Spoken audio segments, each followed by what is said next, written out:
Hey people, my name is Ryan. I'm a recovering addict, and I just wanted to talk about something that kind of gets overlooked, yet it's in the fundamental of it is in every process that you find of recovery, such as like 12 steps and other tools, behavioral change tools, and things like that.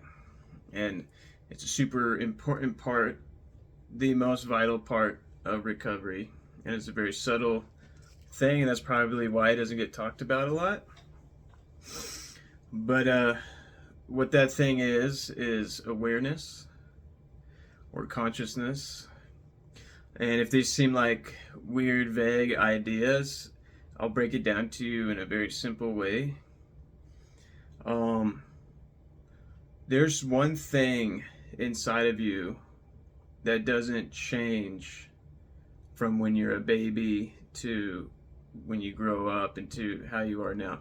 If you look at your body's changed from the day it was born to where you are now. It's grown, it's aged, it's shed who knows how many cells, and your organs have healed themselves who knows how many times, and you know, it's constantly shifting and changing, and it will continue to uh, age and eventually die and be put back into the planet. So that's one thing that's constantly changing. Okay, so then what is this thing that's not changing?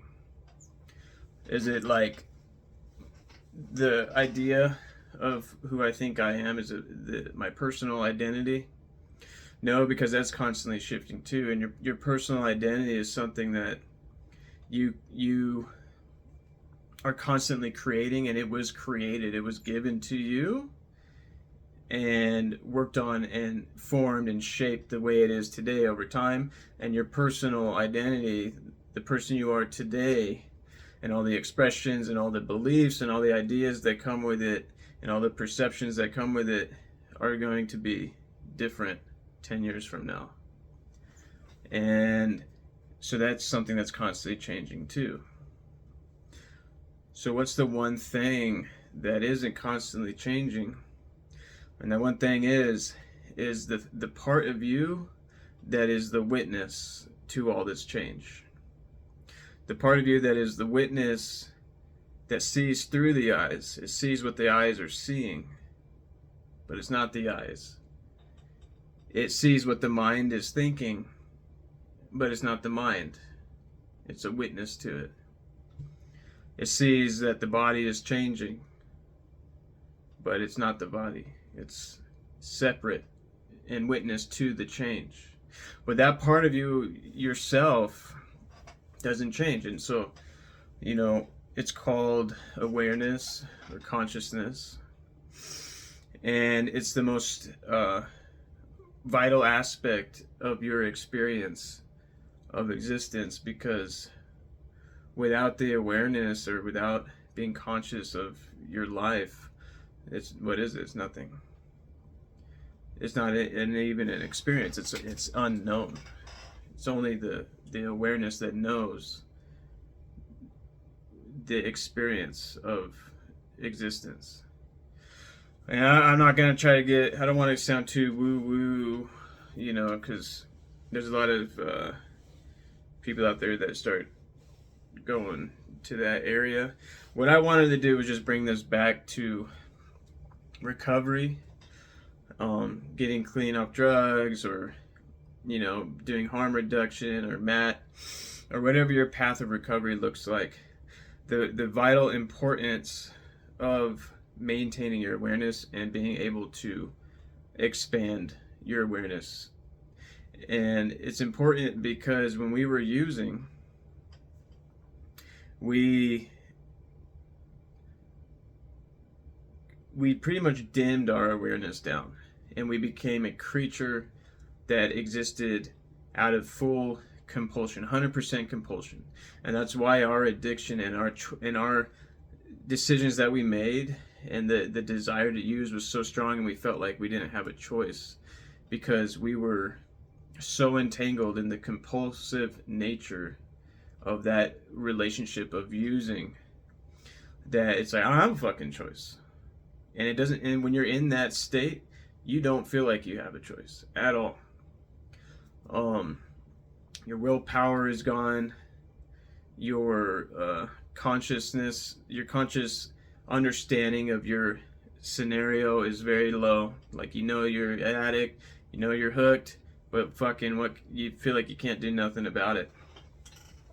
So when the time comes where you finally decide to make a change, and you really do make a choice to stop, when that change happens, like, you're making that choice. It's just, the thing is that it takes so much pressure from consequences that you build up during your addiction, all that pressure pushing on you hard enough to finally make you feel so sick and tired of it that you're like, I'm fucking done.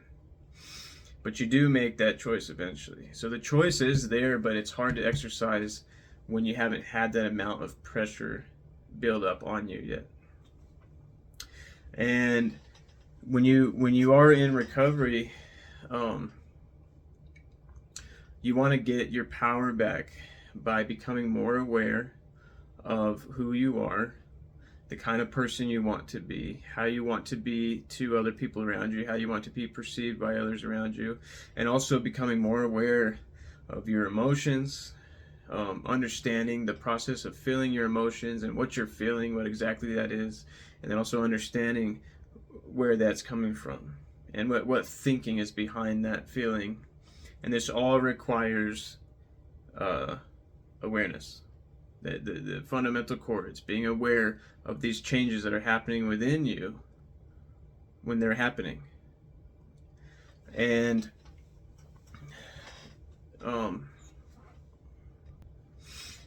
from that beginning point of becoming aware of your actions and becoming aware of your emotions and becoming aware of your thinking, it lays the stable foundation of you being able to work and cope and process and grow through these things and become a better human being and live a better life. So one great tool to increase your awareness is meditation. It's such a great tool that they even mention it in the 12 steps, but let me tell you what, meditation existed long before the 12 steps did. And this tool, if exercised as often as possible, will help you be able to become silent inside. And when the mind is active and becoming active and jumping all over the place, which normally causes a state of panic and anxiety and worrying, and you're living in this whole world of your mind and the reality that it's creating for you, when you become aware that you're separate from these thoughts, like they're there, but they're not you. You're that awareness that's looking at them and perceiving them. And slowly over time, meditation helps this distance between your mind and your body build up and create a natural peace and a natural mood stabilizer and a natural anxiety reliever. So that's just one tool, and then all these other tools of being able to walk through your emotions, being able to exercise your emotions, and practice love and practice compassion and exercise these things are extremely valuable, and I'll be talking about those in other videos. And if you found this stuff interesting, and you're in recovery as well, you're a recovering addict, no matter what path you're on, whether it's MAT or whether it's harm reduction or it's plant-based or whatever it is, or maybe you're completely clean and sober, maybe you were doing 12 steps, maybe you're not, whatever path you're on, I made a private recovery support community online where it's people on all paths that come together and share what we've learned in our journey and give it back to other people. And most importantly, we build relationships and build a support group that supports these lifestyle changes that we're trying to make. So if you want to join that, I'll leave the link in the description. It's called Recovery for All.